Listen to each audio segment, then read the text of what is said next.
Hey, Marianne. Hey, Leanne. Have you ever wondered if somebody's watching you? Yeah. Who is that? That is Junius Sloan. Who? He was a famous painter from Kewanee. Really? I've never heard of him before. Yeah. Wow. So we're going to talk about him on the next podcast. Oh, sounds great. I'll see you at the museum. Okay, Thanks. see ya. Bye. Buckle up. It's time for Kewanee Memory Lane, where we cruise down the 4 lanes of Kewanee history with a detour of fun uncovering the past,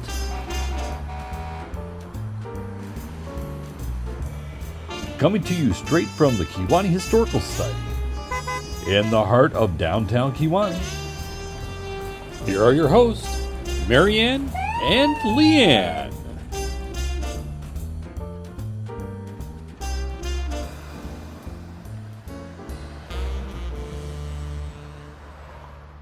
Hi. Welcome back to Kewanee Memory Lane. I'm Marianne. I'm Leanne. We're going to be your host for this evening. Mm-hmm. So let's start off with a show and tell. Marianne, what did you bring today? Well, I brought this copper pot. It was used to make candy. Okay. At the Deluxe Confectionery. Deluxe Confectionery. And there's a paddle that you would use to stir it, because I'm assuming with the sugar, it's very, very hot. You wouldn't want to touch it. There's also here a candy thermometer. It's brass. Yeah, very nice. And then also a hook that they would pull the taffy or the candy. And I had my other piece here that had the... the Karras family, they ran a confectionery shop for 30 years in Kewanee. They closed in 1970. They were on West 2nd Street over here. Okay. Not far from us. Okay. But the husband and wife ran the shop together, a cute little couple, and their son donated some of the items to the museum. Yeah, we have a whole display downstairs. We do. With just their stuff. Yeah. So it's interesting. It was very nice of him to donate this, and just to remember them, and we have some pictures of them as well, and some more information about them. Do you ever watch those people making the candy? Yes. With the little, where they make designs in it? Yeah, I don't know how they do that. I don't It's either. crazy. And then they They chop it. Yeah. So when it hardens, but you see them with the sugar, they add the color, and then they roll it. It's got to be hot. Yeah. They have people in the windows, probably a big city like Chicago, New York, or something, and they watch them make it. Yeah. So I I get fascinated. Cool. It's just a way to waste time to watch them do that. You get sucked in by reels. Yeah, for sure. My show and tell is this picture, and I don't know why I love this picture. I just do. This is there it is. This is Frank Hyman, and that is the adult, and 2 unidentified boys about 1920, with the Hyman clothing store behind them, and it is this building here, and that is called the American Legion building, and it is no longer there. It is it was right to the north of the alley at People's Bank. So if you see right here, this is People's Bank, and then there's a big open space, and then the American Legion building. And then that was the Wilson building. They probably didn't do advertisements like that. Maybe somebody just caught him on camera, but look how well dressed. Obviously, Hyman clothing store, he's so well dressed. And those 2 little boys. Maybe they just modeled, or I don't know. He's got a paper hat. Oh. On this little boy. Yeah. One of those paper hats. He looks like he's up to something. Don't they just look like That's mischievous little guys? And it looks like a bigger city, but this was downtown Kewanee, Kewanee. Probably early 1900s. In 20s, it says, around 1920.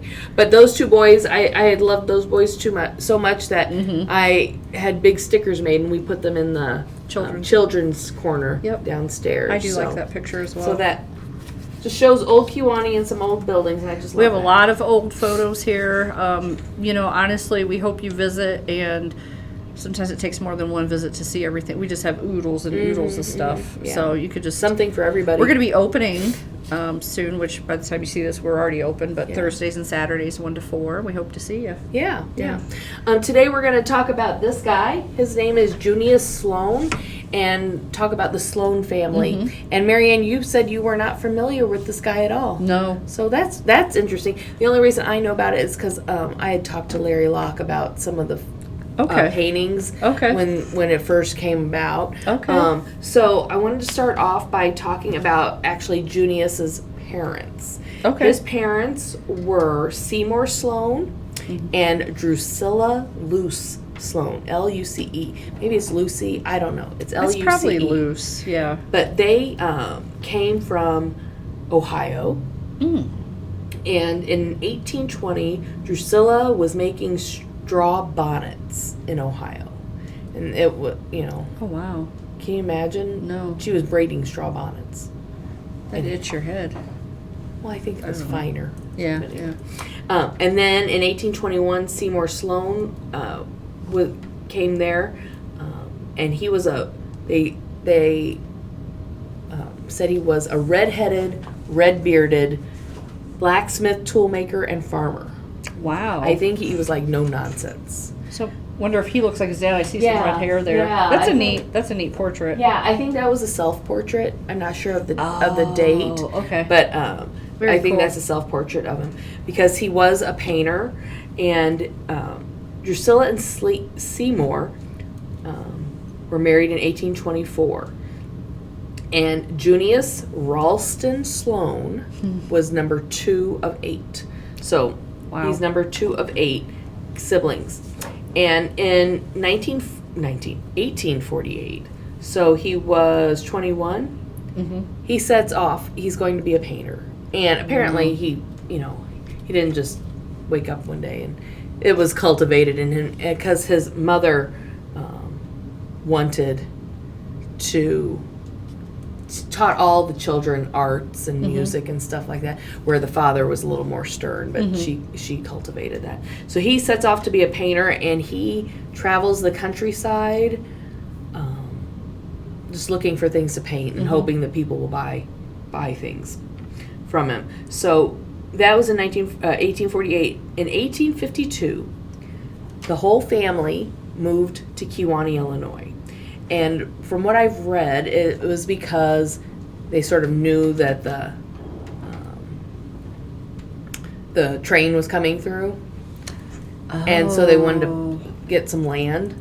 I don't know if that was the Continental or how they changed it now, like how it was. Yeah. Yeah, so I don't know why they moved to Kewanee, Okay. but that's Okay. why. And they settled a homestead.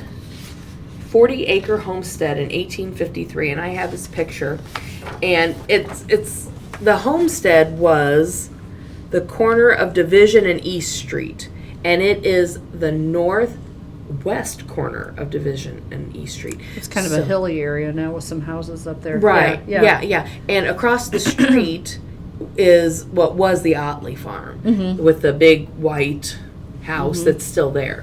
So across East Street from that, they had 40 acres, and it was from East Street to George Street, and from Division Street to Prospect.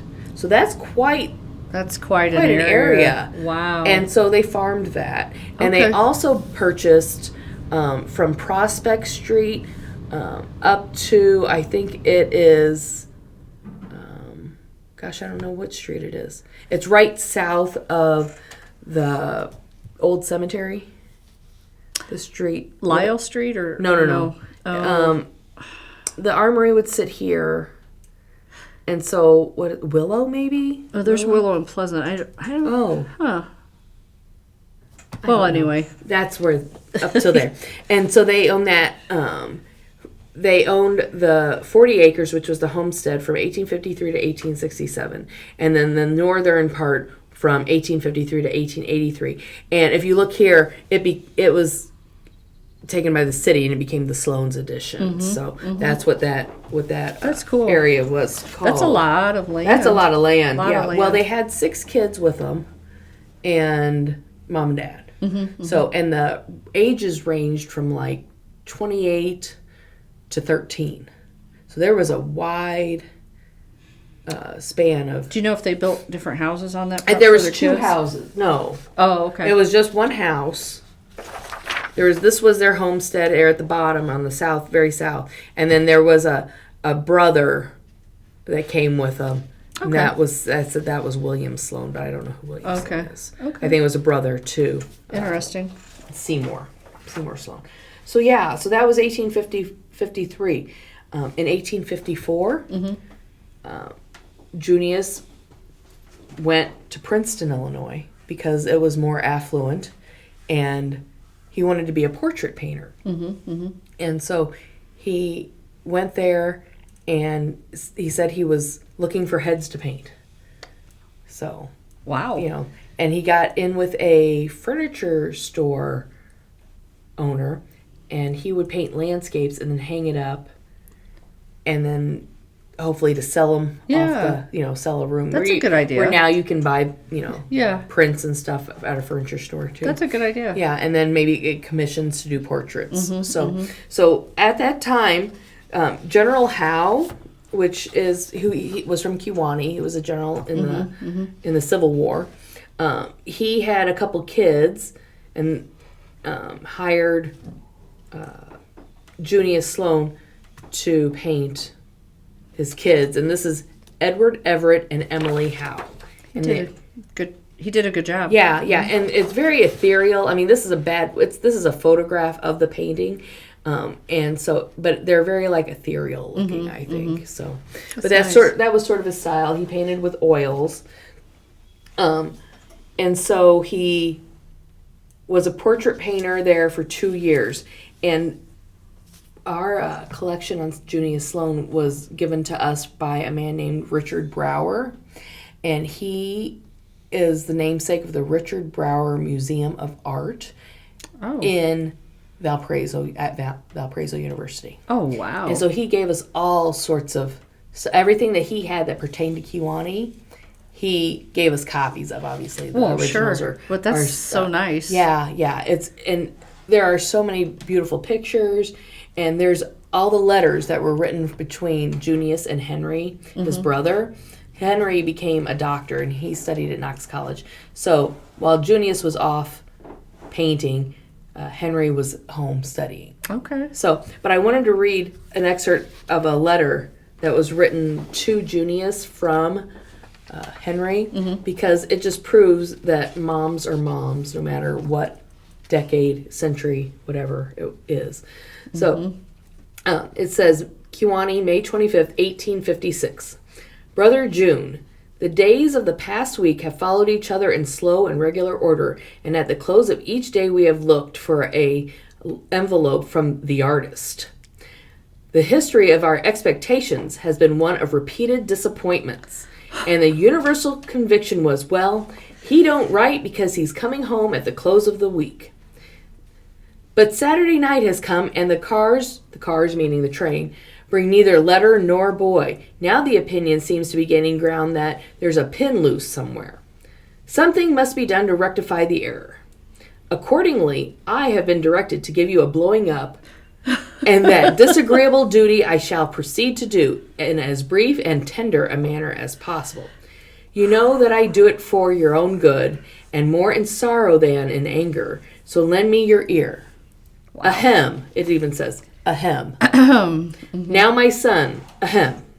Ain't you sorry? You know what your mother's feelings must be on this subject. Laying the guilt trip on thick. You know also that hope, quote, hope deferred makes the heart sick. Well, after we had by painful degrees forced ourselves to relinquish our hopes of a letter and had staked all upon our Saturday night, why then to be disappointed, to have this last hope ruthlessly torn away, words cannot express our agonized feelings. 'Twas horrible, horrible. Boo-hoo, boo-hoo, boo-hoo. Curtain falls. That's what he wrote. Oh, I love the drama of this. Yeah, You know, that's just so funny that- and back then they didn't have cell phones. Right. Where's he at? You know. And you know, the mom said, you write to your brother and you tell him that I want him to come home. Oh. You know. And then it goes on, confound the rooster, he's scratching at an elm tree. And then at the end of the letter, it says, had my hair cut today. Interesting, ain't it? Now June's the brother. Now, June, I've dashed off this letter according to Rousseau, I think it is, without knowing what I was going to write and have written. It has one merit or demerit, that of extreme longitude. Your brother, Henry. I just think that's just so funny. Oh, it is. That's quite the letter. Yes, well, and that's only... I know you only read lines. parts. That's like, wow. Yeah, in like, longhand. He has such a way with words. Yeah. And and part of it's in French, because I don't know French, I wasn't reading that. And part of it's in Latin. Mm-hmm. So knew they were learned kids. Well educated, yeah. So wow. I just thought that was funny. I think he'll get the message. Yeah. So back to Junius. He was in Princeton, and in 1856 he left Princeton to paint elsewhere. He went on, I was going to say like safaris, to sketch and paint different landscapes. Mm-hmm. And so he went back to Ohio and stayed with family, there he met Sarah Spencer Platt, and he got married in 1858. So Sarah Spencer Platt is the daughter of Sarah Spencer. She's the daughter of Platt Spencer, and the name Platt as a first name thoroughly confuses me. So, but I have a feeling it was a last name. Probably, yeah. So Platt Spencer, and he was a penmanship scholar, and if you I've seen textbooks where it's the Spencerian penmanship course, and it's just a beautiful flowing script. Wow. That was like standardized, and his sons had connections in a lot of business colleges in the East, and by 1850 it was the writing style that was taught most in schools. Okay. So I just think that's fascinating. Cool. That is cool. So then in 1859, we see Junius back in Kewanee, where he painted, and Sarah taught penmanship at the academy.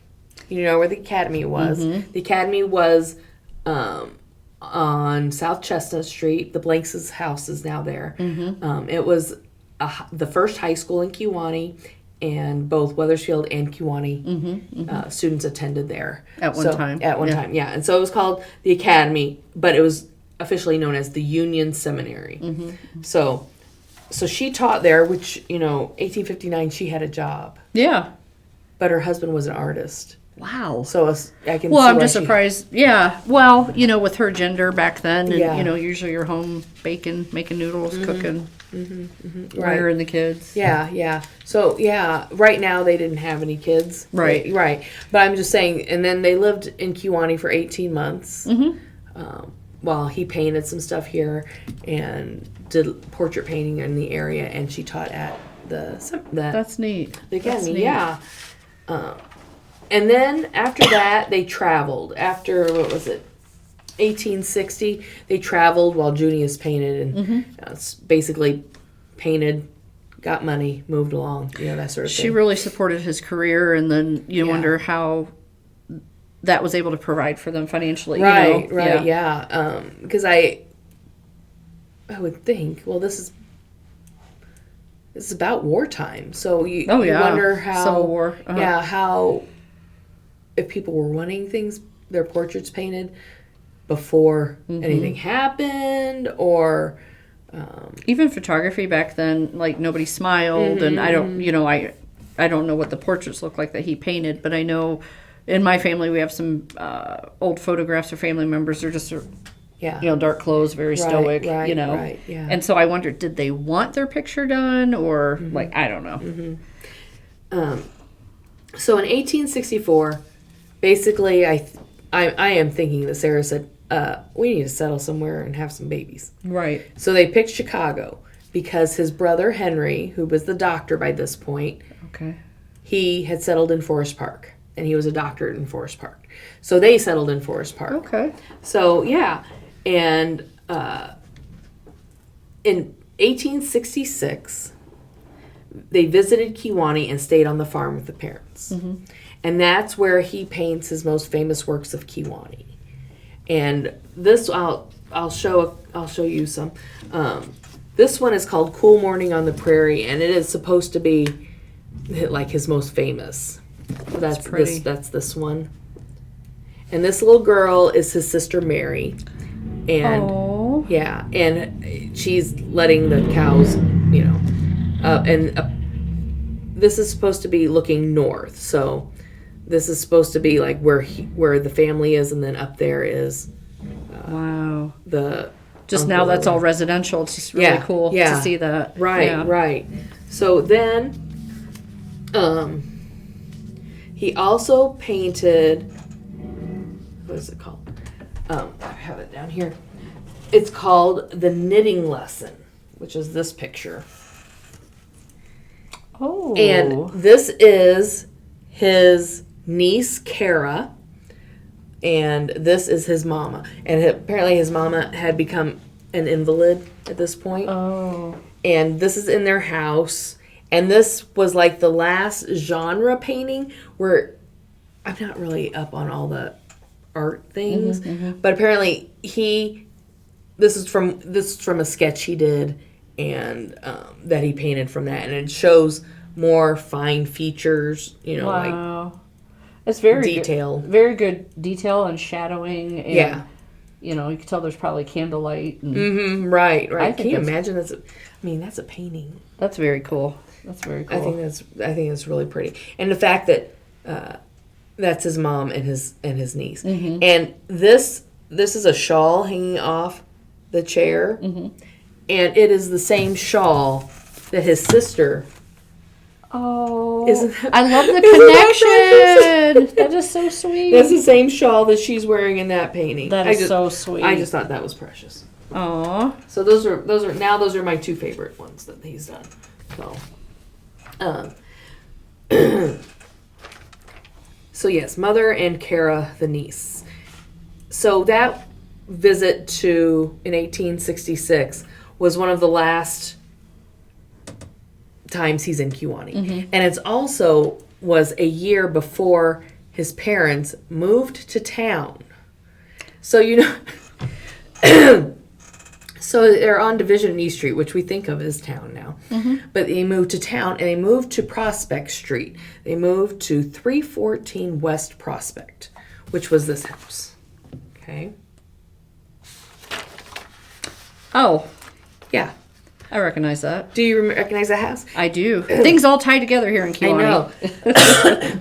This is our 6 degrees of Kewaunee bacon. Anyway. So this house in 1888, well, I take that back. This house was moved to 440 South Vine. I think it was probably in 1918 it was moved. Something like that. Yeah. And it was moved to the northeast corner of Prospect and Vine, and it's still there. No, I think it's the Eckhart home. Is it the Eckhart home? That's what I said earlier. That's the people that I knew that most recently had lived. I don't know if there's been a change. Right. That's what my record showed. Right. I didn't know if they still live there. So this is still on the northeast corner of Prospect and Vine. Even in black and white, I recognize this house right away. Yeah. Wow. Right. So why was it moved? Well, I guess we're going to skip ahead. Oh, never mind. I'll let you tell the story. Never mind. No. No, that's fine. This house was moved because... We'll just get into it. This house was moved because in 1887, Seymour and his daughter Mary, Mary was the youngest, they moved to California with a sister, a daughter, and a son and their families. Oh. But who did they sell? Who did they sell that property to? E.E. Baker. E.E. Baker, that's right. So this house was the house that E.E. Baker lived on the corner of Prospect and Chestnut.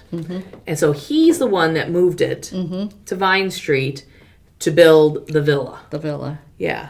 Isn't that... Sorry, I jumped ahead on No, you. that's It's okay. it's just like, I know where she's going. Yeah. I got excited. Sorry. You want to hear another degree? Yes. So this house, Yeah. in 1941, Mark Saunders lived there. Oh my gosh. Mark Saunders was the mayor of Kewaunee during the fire. A 42. It's all connected. It's all connected. That is just crazy. Isn't that weird? So My husband says it's a small town. I'm like, I'm sorry, but yeah. it's all connected. yeah. And that's just weird. So when they moved, was his mother passed away by then? His mother had passed away in 1875. Okay. And her obituary says that Drusilla Luce Sloan dies, quote, from ailment which finally caused her death. But it doesn't say what the ailment was. I know she was an invalid. Mm-hmm. I know she didn't get around well. I don't know. Tuberculosis? Who knows? Flu? No, it could be flu. It's something she lived with because it said she was in pain. Oh, okay. So I don't know. Okay. So in 1887, Seymour, daughter Mary, son Horace and his wife, and daughter Laura and her husband moved to Redlands, California. Wow. And Seymour died in 1891 in Redlands, and Mary brought the body back to bury with Drusilla in the old Kewanee Cemetery. Mm-hmm. So in the old Kewanee Cemetery is Drusilla and Seymour Sloan, mm-hmm. and also Louise Pratt. Louise was a daughter, mm-hmm. and she married a Pratt. Okay. And the Pratt was postmaster here. Oh, that's how I know that name. Yeah. Okay. And then he went to New York, got married again, and was there. Okay. Yeah. So in 1887... in 1891, Seymour passes away. So basically, that's all of the, mm-hmm. All the Sloans have left Kewanee mm-hmm. now. Mm-hmm. Yeah. So, but between 1866 and 1900, Junius sketched and painted, and usually painted with oil, but it was becoming less lucrative to mm-hmm. paint with oil, and watercolor was becoming the thing. So he started painting with watercolor, mm-hmm. and the late 1800s apparently was the last quarter of the century was a hard time financially for them, just because the market was dropping out of the painting. Wow. So in 1900, while visiting his sister in California, he passed away. I don't know if his wife. No, I don't know if his wife was with him. I'm going to assume that she was, but he passed away while visiting his sister, but he's buried in Forest Home Cemetery in Forest Park, Illinois. Maybe his brother Henry had something to do with that. Yeah, right. Sarah went on to advocate for women's rights with another sister of her sisters. Really? Yeah, and she passed in 1923. So, that was... Women's rights. Wow. Yeah, in Chicago. Wow. So, and the siblings, I was just going to say a little bit about the siblings. So there was Horace, he's the one that went to the Redlands, California. Junius, and then Louise died, and she was the Pratt, mm-hmm. and she died in 1828. Then Laura moved to the Redlands. Dr. Henry Sloan was in Forest Park, and Mary was in the Redlands. And of course, I kept getting caught in rabbit holes last night. And Mary didn't have any. Mary was the baby. She married late in life to a man who had a previous family. Oh. And she never had kids. Okay. But they're all buried, where they settled and stuff like that. Oh, wow. But the Junius is known for his idyllic settings in the Midwest and the Hudson River Valley of New York. And they say that's why his paintings are important, is because it shows a time in this area that they don't have many... Before settlement, a lot of settlement. Yeah, before a lot of settlement. Okay. There aren't many photos cool. or pictures of I'm surprised I've never heard of him before. Yeah, I think that the Historical Society only knew of him because we were contacted by Richard Brower. Wow. So Richard Brower wrote this book called In Quest of Beauty. I don't know if it's still published, but it gives a overview of his styles. Neat. And different photographs, and we have some copies here at the museum. But I do want to do some thank yous. I want to say thank you to Richard Brower and the Valparaiso Museum of Art and all his work. And Percy Sloan, a son of Junius, donated all the artwork. Wow. He had like 300 paintings. Wow. To the Valparaiso. Yeah. Wow. Like a lot. Wow. And the previous people that have talked about this, including Larry Locke, Dean Carew and Dave Clark. I gleaned information from all of them, so I appreciate stuff that they that they wrote about. But I wanted to give just an overview of this guy who was from here. Well, maybe not from here. He wasn't born here, but he lived here. Yeah, and his family lived here for a while. That was important to a different aspect of Kewanee history. So that's cool. So, I'm definitely going to check his paintings out now. I'm very interested and want to look at that little book when I have time. Yeah. That's cool. Anyway, want to say thank you to everybody for viewing this episode, and we'll see you at the museum. Thanks for cruising with us today. We hope you enjoyed the show, and you'll join us for our next cruise down Kewanee Memory Lane.